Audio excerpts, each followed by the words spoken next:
So who really is in control of our lives? Are we? Can I really make the final decisions? Am I really the one fighting the battle? Well, Joshua had to learn that. He was getting ready to face the biggest battle of his life.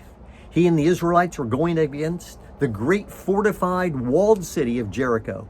And before he fought that battle, he was alone one night.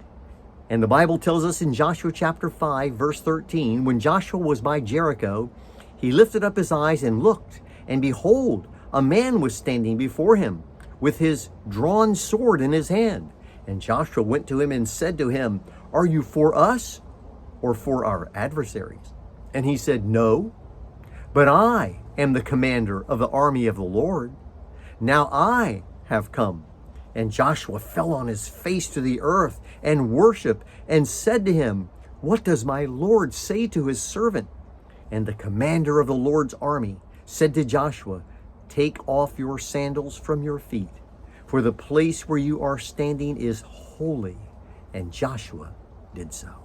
Joshua had to learn something, that he was not the one who was in control. Yeah, he was the one that was out there in front of the army. He was the one giving the orders and calling the commands. But ultimately, the commander of the Lord of hosts is the Lord himself. Joshua realized that and fell on his face and worshiped before the Lord. That reminds me of something that David said many years later in 1 Samuel chapter 17, verse 47.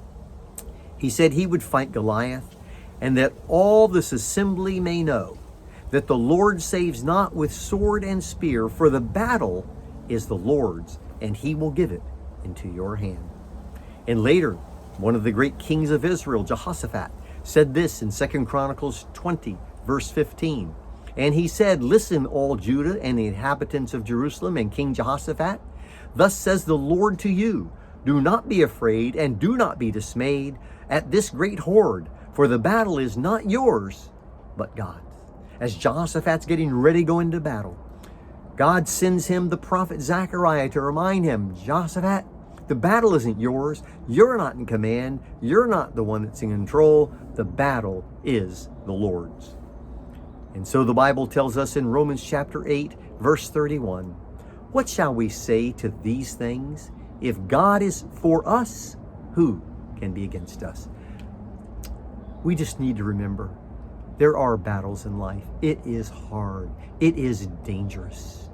We can be devastated. But always remember this, the battle isn't ours, it's the Lord.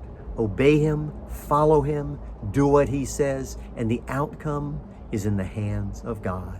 And his plan in the end is for you and I to live victoriously.